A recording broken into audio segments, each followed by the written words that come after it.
Hello mga master, good morning po sa inyong lahat. Welcome back sa ating YouTube channel. Nandito na naman tayo sa isa na naman panibagong Lalamove serye. Ayan, maraming salamat sa lahat ng sumusuporta dito sa channel natin mga master. Thank you po sa pagsubaybay, pagsuporta rito sa channel natin. So, ang oras po ay 9:34 in the morning. At tayo po ay babiyahin na naman sa Lalamove. Medyo tanghali na tayo. So, ang game plan ngayon is kukuha muna ako ng credit wallet. Tapos tsaka tayo kukuha ng regular booking. Dami namang arte ng booking na. So, ayan mga master, another day, another vlog.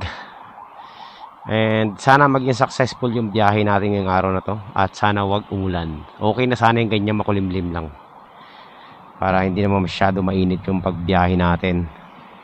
A few moments later. Eto na ang hindi maganda. Sabi ko na eh. Agoy. Lumalakas ang ulan mga master.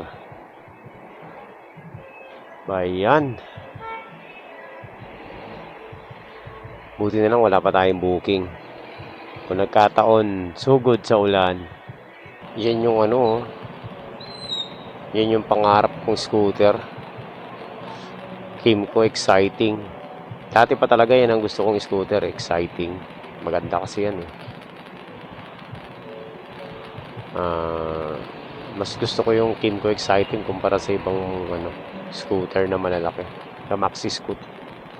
The best yan mga master, European standard.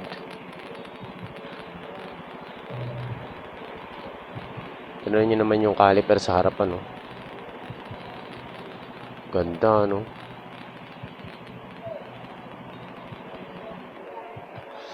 Nasa medyo pricey itong Kimco na to, eh. Kaya napunta tayo sa Rusi. Ayan mga master. Kanina kasi umulan, umuwi muna ako ng bahay. Malapit lang naman sa amin yung tinatambayan nating gas station. Umuwi muna ako. Tapos, ayun, nagpahinga na lang ako. Naka-idlip tuloy ako. Ngayon, mag-alas 12 na, quarter to 12. Ang dami kong mga tinitinang booking kanina. Nasa bahay ako. Meron na ako na pick up na booking sana. Na-swipe na booking. Okay na eh. 172. Dito lang sa Las Piñas. Bacoor, Las Piñas lang. Ang kaso naman, 2 box na malaki. Ang bihira. Hindi ko na kinuha.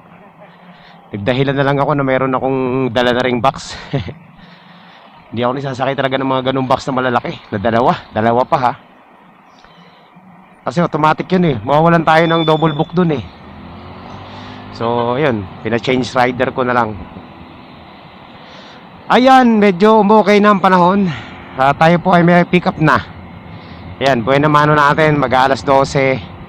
Ito short ride booking lang to mga master, pero nagkakahalaga ng 148 pesos. Ang distansya lang is nasa 6 kilometers lang. And kasi yung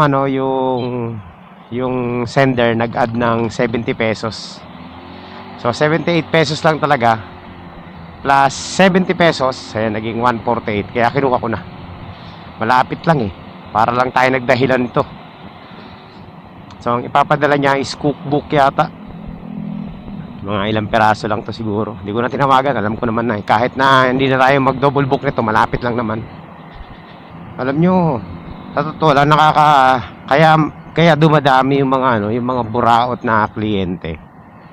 Yung mga hindi naman pang motor eh, pinipilit sa motor. Kahit 3 box, 4 na box.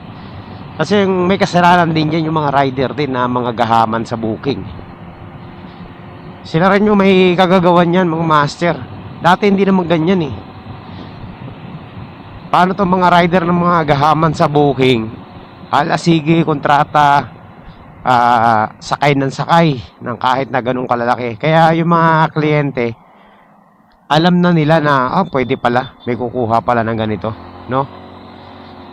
Kawawa yung mga baguhan na hindi naman nagsasakay ng ganung kalalaki.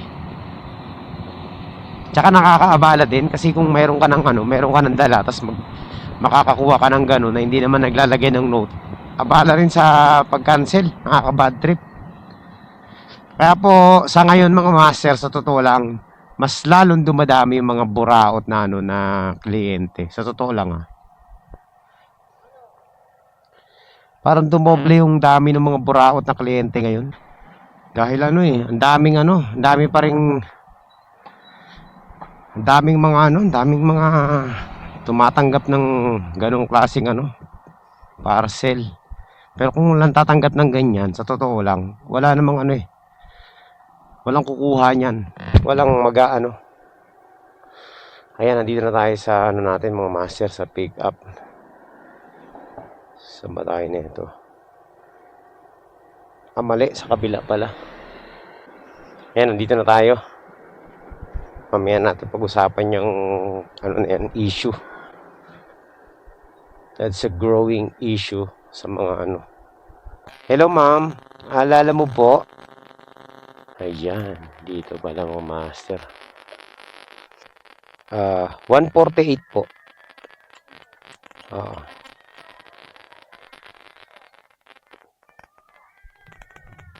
Ayan. Okay na to? Sige, salamat. Okay, let's go. Ayan 150 mga master. Ilang kilometers lang. Pakita natin sa inyo kung ilang kilometers lang. 6 kilometers, 150 pesos. Ang laki nun. Diba? Kailangan mo lang talaga pumili ng tamang booking Hindi po pwedeng So ayan, babalik tayo sa kwentuhan natin dun sa mga pasaway na mga nagbubook. Ito, tingin ko ito. Yun. Sabisado ko yan. Okay, so mabalik tayo dun sa mga nagbubook ng mga pasaway.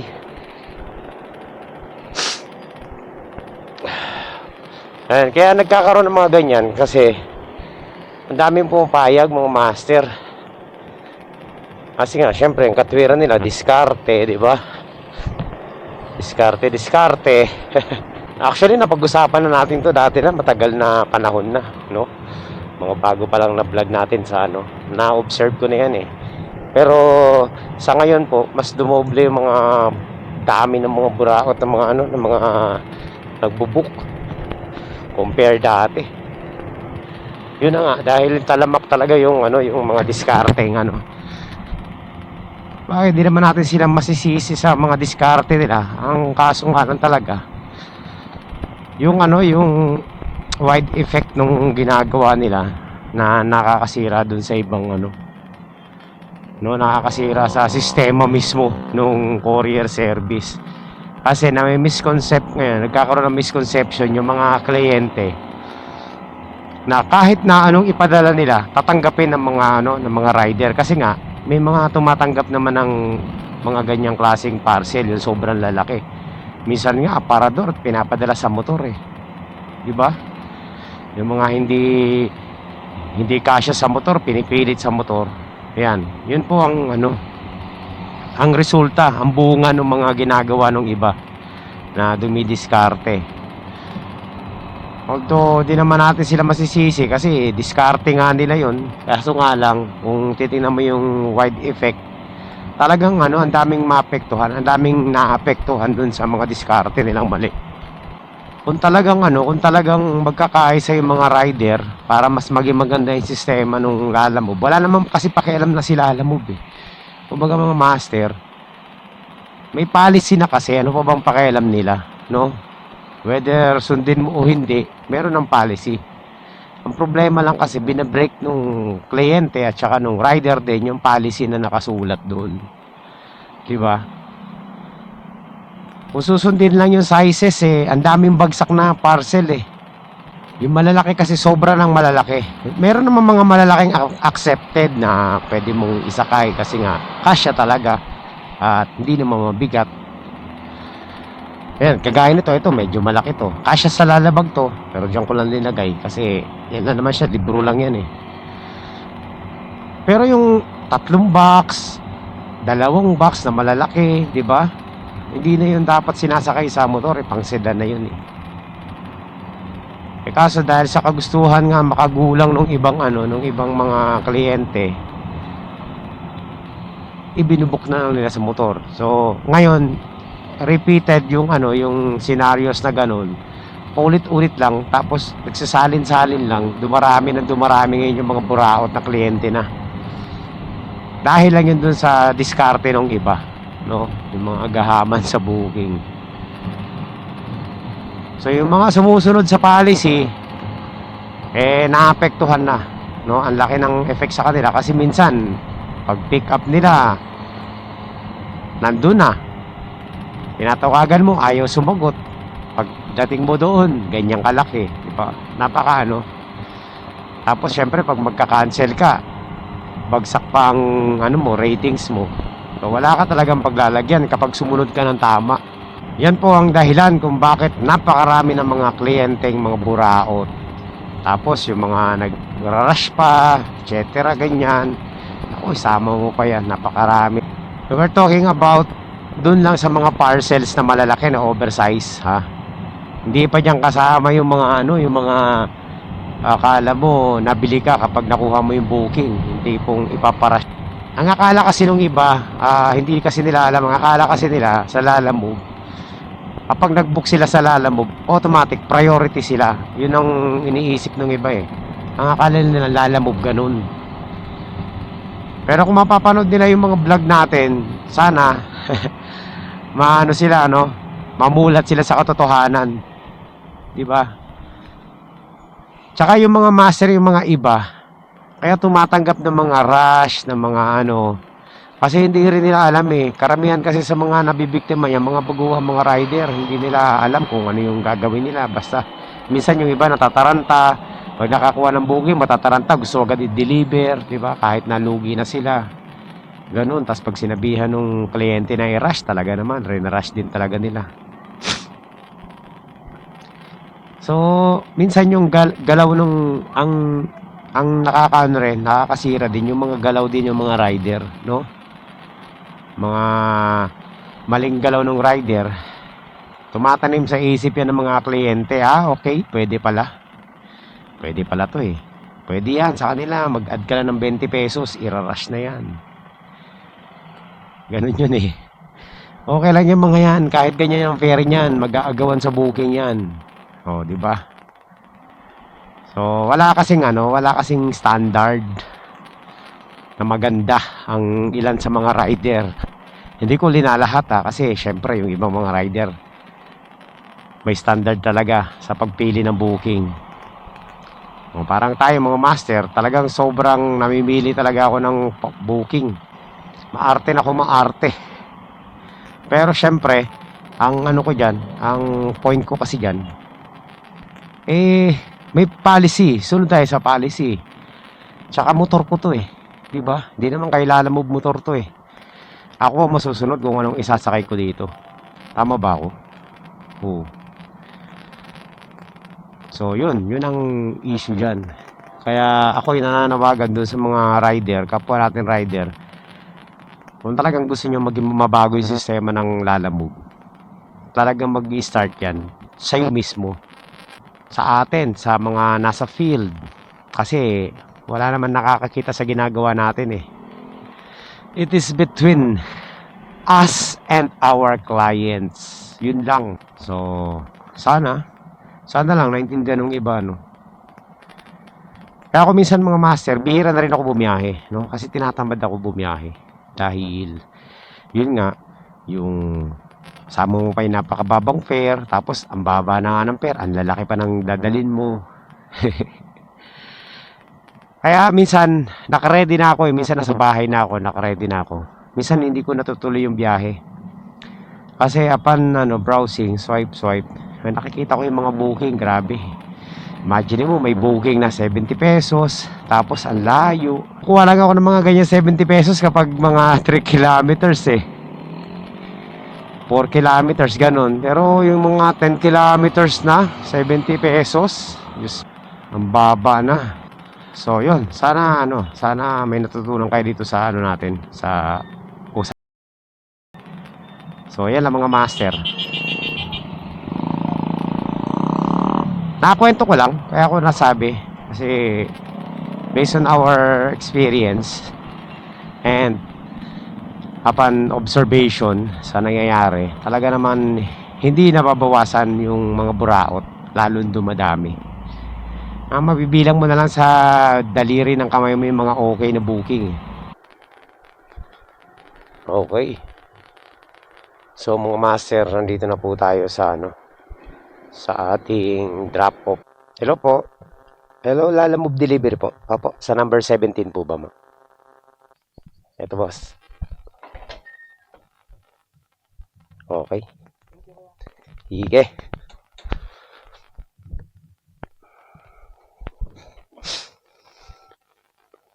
Dito lang. So, dahil hindi magandang panahon, di mag short ride booking tayo mga master.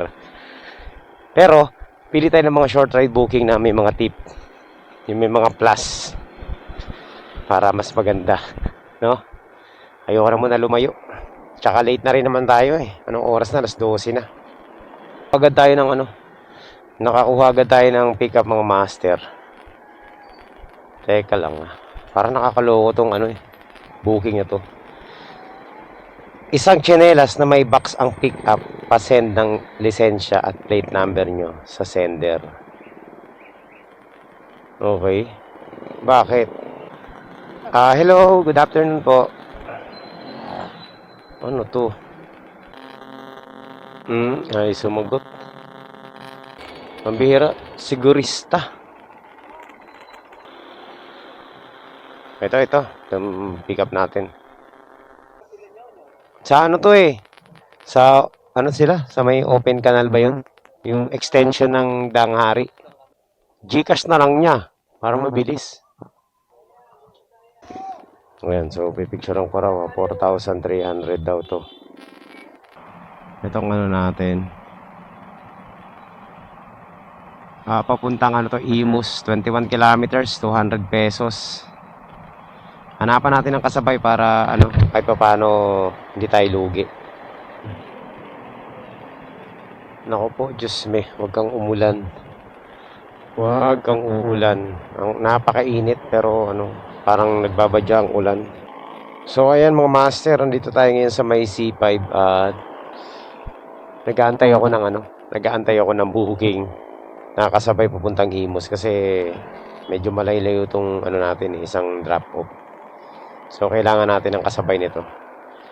Kahit hanggang hanggang Imus lang or Bacoor na same way. Sir, nakarating na ako dito sa amin. From Parañaque, hindi pa rin tayo nakakakuha ng booking. Nakasabay nitong dala-dala natin. Umuwi muna ako sa bahay, kumuha ako ng kapote kasi baka biglang bumuhos ang ulan mahirap na. Okay, so tirahin na natin 'to mga master. Ayan, para meron lang tayong kasabay. Ayan, kaya panalo to. Case lang ng cellphone, pwede. Yan po yung case ng cellphone. Okay. Tira na. Let's go. Ayan, so kompleto na. Meron na tayong double booking. At kikita tayo dito ng almost 300 pesos. Pwede na yon. Nakapag-deliver na ako dito. Napupuntahan ko rin yung mga dating saan ba ako nag-deliver dito? Saan yun? May mga bata. Dito. Ay, hindi dyan. Dito. Yan, dyan. May mga bata. Okay. So, nandito na tayo mga master. Ma'am, ako po yung lalamove kanina. Hindi ko po ma-contact yung drop-off natin. Nandito na ako sa kanila Para nakasara. Kasama po sa sa gate. Bali, 95 tsaka 10 pesos. 105 po. Let's go! Puntahan na natin yung yung natin. Tawag nito. Drop-off natin dito sa Imus. Yari tayo dyan kapag bumuhos to mga master. Gul. Na. Patay na tayo. 6 kilometers away po. Mamaya ka na bumuhos kapag ano na, kapag nakapag-drop off na tayo. Sir, nandito na tayo sa ating ano, malapit na tayo sa ating drop off. Nakapag-drop off na ako dito. Dati, dito sa kulay blue na to. Yan, dyan. Sa bahay na yan. Nababalikan natin yung mga drop off natin, no, dati. Dito pa ba kay JM? Ito, 200. Okay na. Okay, so yun mga master. Quality. Hindi muna natin i-close yan, syempre. Maghanap muna tayo ng kasabay. Baka sakali makachamba tayo dito. Ay, kasabay. Isang booking pa, no? Pabalik ng Las Piñas. Ilan na lang bang wallet natin? Pwede pa. Okay, pwede natin i-close to mga master. Ngayon, hanap tayo ng booking pabalik ng ano, ng Las Piñas. Mga master, habang nakatambay tayo dito sa ano, sa may dito sa drop off natin. Meron tayo nakuha booking 143 papunta Las Piñas. Kaso nga lang, ang pick up is 6 kilometers away. Pero maganda rito kasi same way lang din. Okay, layo ng pick up natin mga master. No choice naman kasi napakatumal dito sa Imus. Buti na lang meron tayong nakuha. So, pick upin na natin to. Puntahan na natin. Right. Ayan mga master, nandito na po tayo sa ating ano, sa ating pick up point. Saan kaya dito? On the left daw. Baka dito. Lala move. Sunny? Kay Sunny. Ha? May pick up ako. 143 lang. Tayong barya dyan, boss. Oo, kakalabas ko lang eh. O yun. 43. Teka. 57.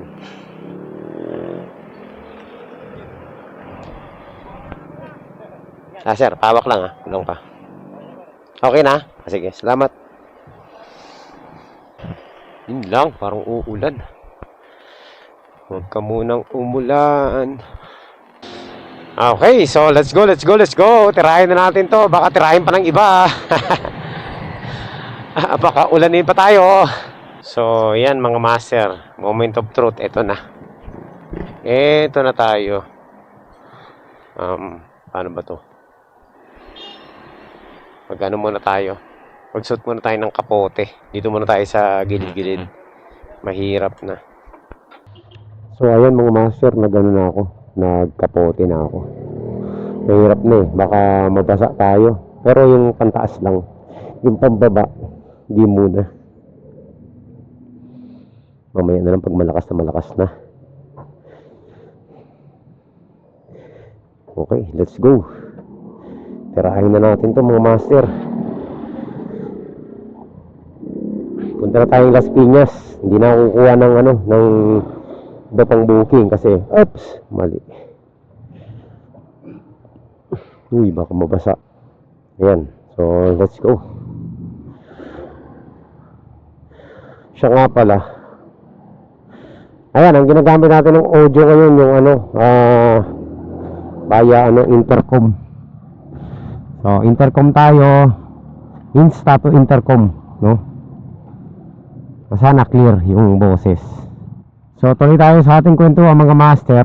Since na hindi na naman tayo pipick up, okay na tayo. Naka 600 pesos na rin tayo, no? So, quality na rin yung biyahe natin kahit papaano. Kasi, saglit lang naman to. Late na rin naman tayo umano. Lumabas, alas 12 na nga pasado. Kasi umuwi ako ng bahay. At naka-4 na booking naman tayo, no? 4 ba? O 4, tama. So ito na yung ano natin, huling biyahe natin kasi hindi na magandang panahon. So ayun nga, yung napag-usapan natin kanina tungkol sa mga kliyente na mga buraot, no? Na talaga naman na sinasagad yung pasensya ng mga rider. So yun nga.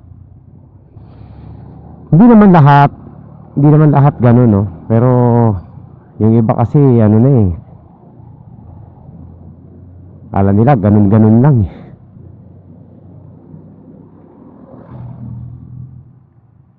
Uy. Ano natin, i-botones natin. So tuloy-tuloy lang ang biyahe natin mga master. Basta ako tip ko dun sa mga baguhang mga rider. Alam nyo, huwag nyo nang gawin yung huwag nyo nang pilitin yung sarili nyo na gawin yung mali. No? Kasi kayo rin ang mahihirapan. Huwag kayong matakot magpa-cancel at saka mag-cancel kasi nga, karapatan yun eh. So, para nang sa ganun, yung ibang tao, no, maano nila, ma-realize na, talaga may mga tumatanggi pala. Para sa susunod na pabook nila, alam na nila na tatanggihan yung booking nila, no? Kasi pag walang tumanggi sa mga booking, wala, patuloy lang talaga yung yung sistemang ganyan na mali. Kasi whether you like it or not, wala naman talagang pakialam sila alam mo kapag nasa field na tayo, no? Tayo ang gagawa ng sarili nating policy kapag nasa field na. Yun po ang dyan, ang katotohanan. Kasi kung ang mga rider ganun lang mga master, yung tipong talagang susundin nila kung ano yung nasa policy nila alam mo, tatagal talagang magiging balance na yung mga booking eh. Kumbaga, yung mga kahon-kahon na malalaki, ibubuk na nila sa sedan yan. Diba? Hindi na sa motor. Sa motor, saktong maliliit na plastic na lang. Tsaka mga parcel talaga. Yung parcel talaga. Kasi yung iba gusto yung cargo ilagay sa motor eh. Diba?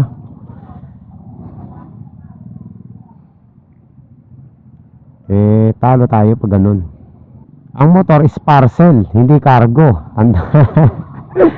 Natatawa ako sa iba eh. Ginagawa nilang cargo ship. Cargo yung parcel eh. Yung motor eh. Pinipilit nilang isakay sa motor yung mga hindi naman dapat isakay eh. Na high blood nyo ko eh. Okay, so yun lang mga master. Pag tayo hindi na nakapag-record ibig sabihin nun tapos na itong vlog natin. Last booking na naman natin to, no? So syempre tayo magpapaalam na. At syempre magpapasalamat na tayo sa lahat ng ating mga followers dyan. Maraming salamat sa inyo lahat sa patuloy na pagsuporta rito sa channel natin. Yan. Dito na po nagtatapos ang ating vlog. Yan. Tinamad na ako bumiyahe kanina. Kaso lang, wala naman akong gagawin sa bahay. Tutunga nga lang ako. Sige lang. Mag-ride na lang tayo. Nagkaroon pa tayo ng 600 pesos. Diba? Not bad. Dito lang naman tayo sa Imus at Las Piñas. Hindi naman tayo lumayo. So ingat pala din sa mga rider na na bubiyahe ng ganitong panahon. Medyo maulan. Ayun, tag-ulan na mga master. Always bring your kapote with you.